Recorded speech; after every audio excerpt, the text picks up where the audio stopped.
इसकी शुरुआत है, हम भारत के लोग एक संपूर्ण प्रभुत्व संपन्न समाजवादी धर्म निरपेक्ष लोकतंत्रात्मक गणराज्य सामाजिक आर्थिक राजकीय न्याय स्वतंत्रता समता और एकता अखंडता सुनिश्चित करने वाली बंधुता बढ़ाने के लिए इसमें जो स्वतंत्रता है वो विचारों की स्वतंत्रता, अभिव्यक्ति की स्वतंत्रता, धर्म की स्वतंत्रता, उपासना की स्वतंत्रता है। समता है वो प्रतिष्ठा की समता, अवसर की समता है। तो ये बहुत ही महत्व के शब्द है समाजवादी। हालांकि जब नेहरू जी ने यह प्रस्तावना इस देश के सामने रखी तब समाजवादी ये शब्द उसमें था नहीं, लेकिन उनकी सोच थी। समाजवादी पंथ निरपेक्ष अखंडता ये शब्द 42वां संशोधन इसमें करने के बाद 1976 में इंक्लूड किया गया, लेकिन ये शब्द नेहरू जी का ही है, तब नहीं था हमारे कॉन्स्टिट्यूशन में, लेकिन पूरा ढांचा समाजवादी ढांचा उनके मन में था। समाजवादी धर्म निरपेक्ष लोकतंत्रात्मक गणराज्य, ये बहुत महत्व के शब्द है। न्याय, सामाजिक आर्थिक राजकीय न्याय, स्वतंत्रता, समता, बंधुता, इन मूल्यों का उल्लेख शुरुआत में ही प्रस्तावना में आता है। इसके आधार पर हमारी देश की पूरी व्यवस्था खड़ी की गई। अब मित्रों, पंडित जवाहरलाल नेहरू जी ने भारत में मिश्र अर्थव्यवस्था शुरू की, ऐसा मैंने बार बार आपसे कहा है। अब जिनको इकोनॉमिक्स का बहुत अच्छा ज्ञान है उनके तो तुरंत ध्यान में आ जाता है कि मिश्र अर्थव्यवस्था का अर्थ क्या है, लेकिन मैं ये मानकर नहीं चलता हूं, चलना भी नहीं चाहिए कि सुनने वाले सभी को इकोनॉमिक्स का बेसिक्स मालूम होते हैं। पूंजीवाद, जिसे हम कैपिटलिज्म कहते हैं, उसमें आर्थिक समता नहीं होती है। पूंजीवादी अर्थव्यवस्था में यह माना जाता है कि कुछ लोग ज्यादा कमाएंगे, ज्यादा अमीर होंगे, जिनमें ज्यादा क्षमता है, जिनके पास कैपिटल है, जिनके पास मैनेजरियल कौशल्य है, जिनके पास अकल है, वो ज्यादा प्रॉफिट कमाएंगे, चाहे उतना प्रॉफिट कमाएंगे, चाहे उतने अमीर बनेंगे, और दूसरे लोग गरीब रहेंगे। तो समता का कोई आग्रह कैपिटलिज्म में नहीं होता है। उल्टा समता ये मूल्य ही नकारा जाता है। प्रॉफिट कमाने की पूरी छूट होती है।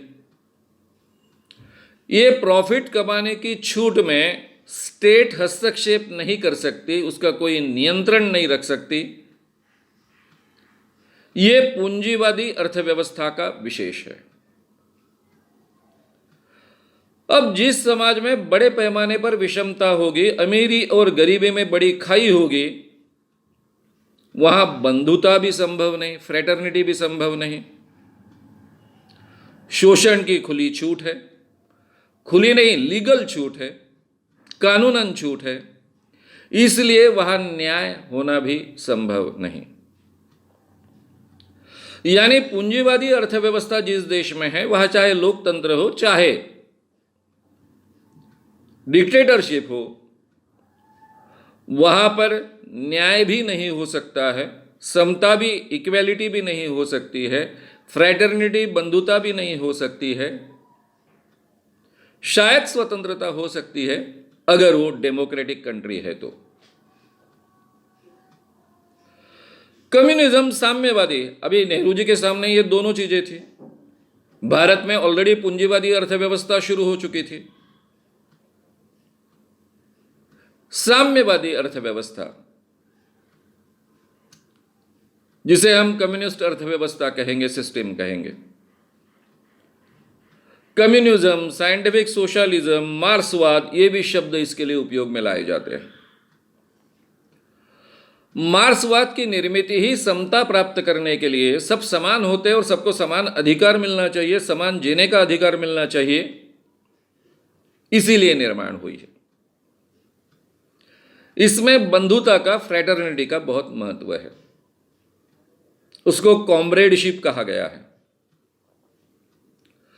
लेकिन स्वतंत्रता को स्थान नहीं है, क्योंकि समता लाने के लिए डिक्टेटरशिप ऑफ द प्रोलिटारिएट निर्माण करना आवश्यक है। यानी कामगारों की डिक्टेटरशिप होगी, और ये कामगारों की जो डिक्टेटरशिप होगी, कामगारों का जो राज्य होगा, उसके जरिए समता प्रस्तावित की जाएगी और बंधुता प्रस्तावित की जाएगी। ये माना इसमें गया है। अब जहां स्वतंत्रता नहीं होगी, अपनी बात रखने का अधिकार नहीं होगा, आप पर अन्याय हुआ नहीं हुआ इसके बारे में भी आपको बोलने का अधिकार नहीं होगा, उसके खिलाफ खड़ा होने का अधिकार नहीं होगा, वहां जस्टिस की, न्याय की संभावना नहीं है। यानी कम्युनिस्ट अर्थव्यवस्था में या फिर साम्यवादी व्यवस्था में समता तो हो सकती है, बंधुता हो सकती है, लेकिन लिबर्टी नहीं हो सकती है, और जस्टिस भी होने की संभावना बहुत कम है। वो तो डिक्टेटरशिप पर डिपेंड रहेगा। डिक्टेटरशिप पार्टी की भी हो, कम्युनिस्ट पार्टी की भी हो, तो भी गिने चुने लोगों के हाथ में ही रहेगी। उन तक बात पहुंचेगी, वो शायद उसको न्याय देंगे, नहीं देंगे, तो न्याय की संभावना यहां नहीं है। यानी पूंजीवादी अर्थव्यवस्था में शायद स्वतंत्रता हो सकती है, लेकिन समता, बंधुता और न्याय के लिए गुंजाइश कम है। समता के लिए तो बिल्कुल ही गुंजाइश नहीं है। कम्युनिस्ट व्यवस्था में समता और बंधुता के लिए गुंजाइश है, हालांकि वे मूल मूल्य है, उसी के आधार पर यह व्यवस्था खड़ी होनी है, लेकिन वहां पर लिबर्टी को बिल्कुल ही स्थान नहीं, और उस कारण न्याय को भी, जस्टिस को भी स्थान होने की संभावना नहीं। इसलिए पंडित जवाहरलाल नेहरू ने ये दोनों व्यवस्था नाकारी, क्योंकि जिस ढंग का आंदोलन, गांधी जी का आंदोलन, कांग्रेस का आंदोलन इस देश में चला, वो एक अहिंसावादी लोकतांत्रिक आंदोलन था। पूरे देश में एक लोकतांत्रिक मूल्यों के आधार पर चलने वाले इस आंदोलन ने लोकतांत्रिक बीज बोए थे। और भारत में जब स्वतंत्रता आएगी, भारत जब स्वतंत्र होगा, तो एक स्वतंत्र और लोकतांत्रिक राष्ट्र होगा, इसके बारे में किसी के मन में कोई संदेह नहीं था।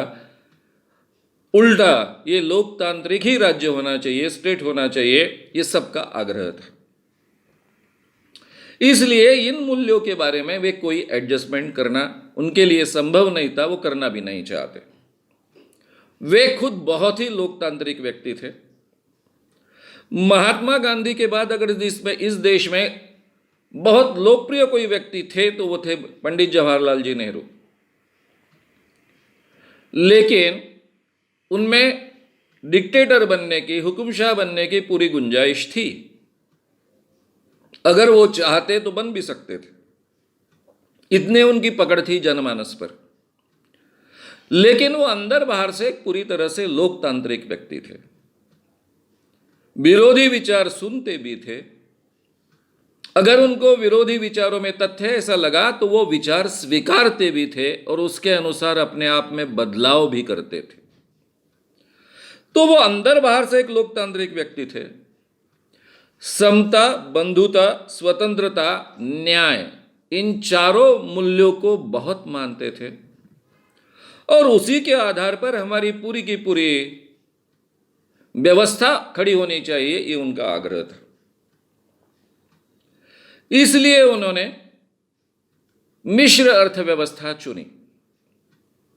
इस मिश्र अर्थव्यवस्था को कुछ लोग समाजवादी अर्थव्यवस्था भी कहते हैं, और आगे चलकर हमारे कॉन्स्टिट्यूशन में 1976 में हमने समाजवादी, पंथ निरपेक्ष, अखंडता ये शब्दों को प्रविष्ट भी किया। अब मैं जो बोलने जा रहा हूं उसके पहले मुझे नेहरू जी के बारे में कुछ बातें कहनी पड़ेगी। पंडित जवाहरलाल नेहरू एक बहुत ही प्रामाणिक व्यक्ति थे, देशभक्त व्यक्ति थे, अपने व्यक्तिगत स्वार्थ के परे विचार करने वाले व्यक्ति थे, देश का सही मायने में भला चाहने वाले व्यक्ति थे, देश के लिए बलिदान देने की हमारी हमेशा तैयारी रखने वाले व्यक्ति थे, और बहुत अच्छे प्रशासक भी थे, और कई लोगों के साथ में, अच्छे अच्छे व्यक्तियों के साथ में, अच्छे लोगों के साथ में काम करने की क्षमता भी उनमें थी। उनको कभी ये डर नहीं लगता था कि ये व्यक्ति मुझ पर हावी हो जाएगा, कल जाकर ये व्यक्ति मेरा पद छीनेगा। इस बात का डर उनके मन में बिल्कुल नहीं था। इसलिए बहुत योग्य व्यक्ति को लेकर वो इस देश चलाने के बारे में सोच सके, और उस ढंग से अपने जीवन में उन्होंने निर्णय लिए। गांधी जी जिस ढंग से इस देश के बारे में सोचते थे, उससे वो भिन्न तरीके से सोचते थे। पंडित जवाहरलाल नेहरू यूरोप के औद्योगिक विकास से और कम्युनिस्ट रशिया के औद्योगिक विकास से बहुत प्रभावित हुए थे। वो पूंजीवाद नकारना चाहते थे, कैपिटलिस्ट यंत्रणा नकारना चाहते थे, कैपिटलिज्म नकारना चाहते थे, लेकिन औद्योगिक विकास अपने देश का हिस्सा बनाना चाहिए ऐसा उनको मन से लगता था। इसी से देश का भला होगा ऐसा उनको लगता था, और इसलिए उन्होंने शासन द्वारा नियंत्रित पूंजीवादी अर्थव्यवस्था इस देश में स्वीकारना तय किया। मैं देखो शब्द क्या उपयोग में ला रहा हूं, शासन द्वारा नियंत्रित पूंजीवादी अर्थव्यवस्था। पूंजीवादी अर्थव्यवस्था में प्रॉफिट कमाने पर किसी का नियंत्रण नहीं हो सकता है। सरकार कर ले सकती है लेकिन नियंत्रण नहीं रख सकती है। यह पहली शर्त है। और यहां पर नेहरू जी ने अपने देश में जो व्यवस्था निर्माण की वो थी शासन नियंत्रित पूंजीवादी अर्थव्यवस्था। यानी आपने पूंजी का निवेश कहां करना है, सरकार तय करेगी। पैसा आपका है, आप परमिशन मांग रहे हो सरकार से, लेकिन ये पूंजी, ये कैपिटल आप कहां इन्वेस्ट करोगे ये सरकार तय करेगी, आपको परमिशन देगी। आप कितना प्रोडक्शन करोगे ये सरकार तय करेगी, आप वहां इन्वेस्ट करोगे। तो इसलिए सरकार नियंत्रित पूंजीवादी अर्थव्यवस्था भारत में उन्होंने शुरू की, और पैरेलली जहां आवश्यक है, क्योंकि पूंजीवादी लोग प्रॉफिट के लिए काम करते हैं, उन पर कितने भी नियंत्रण डाले तो जहां प्रॉफिट होने की संभावना नहीं, ऐसे काम वो करेंगे नहीं। इसलिए देश की आवश्यकता जहां है वहां प्रॉफिट मिले ना मिले, लेकिन वहां निवेश की अगर आवश्यकता है, उस उत्पाद की इस देश के लिए आवश्यकता है, जैसे पोलाद जैसे चीजों की आवश्यकता है, तो वहां पर सरकार खुद निवेश करेगी। इसलिए सरकार ने बड़े बड़े उद्योग इस देश में शुरू किए। कई बड़ी बड़ी औद्योगिक यंत्रणाएं सरकार ने खड़ी की। एक तरफ पूंजीवादी अर्थव्यवस्था को भी नियंत्रित किया। पूंजीवादी व्यक्ति जो पूंजी डालते थे उनको भी सरकार के आदेश के आधार पर ही पूंजी का निवेश करने की छूट थी, और दूसरी तरफ जहां आवश्यक है वह सरकार खुद निवेश करती थी, खुद उद्योग उभारती थी, खड़े करती थी। इसके जरिए उन्होंने देश का विकास तेजी से करने का तय किया और उस दिशा में निकल पड़े। सरकार ने अनेक उत्पाद कंपनियां बनाई। रेलवे जैसी बड़ी यंत्रणा सरकारी कब्जे में थी, उसमें निवेश किया। जहां आवश्यक है, देश के भले के लिए आवश्यक है, देश के विकास के लिए आवश्यक है, वहां या तो सरकार ने निवेश किया या फिर पूंजीपतियों को निवेश करने के लिए उन्होंने प्रोत्साहित किया और नियंत्रित भी किया। इस नियंत्रित व्यवस्था को ही समाजवादी अर्थव्यवस्था कहते हैं, मिश्र अर्थव्यवस्था कहते हैं, जहां प्रॉफिट की छूट है लेकिन खुली छूट नहीं है, जहां व्यवसाय करने की तो छूट है लेकिन सरकार तय करेगी आपने कहां व्यवसाय करना है, आपको कोई भी व्यवसाय करने के लिए परमिशन नहीं मिलेगी, या फिर बगैर परमिशन के आप कोई व्यवसाय शुरू नहीं कर पाएंगे। वर्धा ये बजाज की स्कूटर एकमात्र स्कूटर थी इस देश में, और बजाज की स्कूटर का उत्पाद करने के लिए नियंत्रण था। इतने ही स्कूटर हर साल आप निर्माण कर सकते हो, और वे खुद वर्धा के होने के कारण और विनोबा जी और गांधी जी के साथ में जुड़े हुए होने के कारण वर्धा में काफ़ी गांधीयन फैमिलीज है, तो इन गांधीयन फैमिलीज को बाकी लोगों से ज़्यादा पैमाने पर ये स्कूटर्स उपलब्ध होती थी। आम आदमी को अगर स्कूटर चाहिए तो उसके पास पैसे हो तो भी उसे नंबर लगाना पड़ता था, 3 से 5 साल, कभी कभी 7 साल लगते थे स्कूटर मिलने के लिए। और उस जमाने में कोई व्यक्ति अगर स्कूटर लेकर चलता है बजाज के, तो वो बहुत ही विशेष व्यक्ति है ऐसा माना जाता था। फिएट और एम्बेसडर कार थी, दूसरी कोई कार थी नहीं। वर्धा जैसे शहर में, पूरे शहर में हार्डली 4 या 5 कारें होगी, वो भी बहुत ही विशेष व्यक्तियों के पास होती थी। एक तरफ सरकारी अधिकारियों के पास, मंत्रियों के पास, और दूसरी तरफ एक खादा बहुत ही अमीर आदमी है उसके पास, क्योंकि इन चीजों के प्रोडक्शन को मर्यादा सरकार ने रखी थी।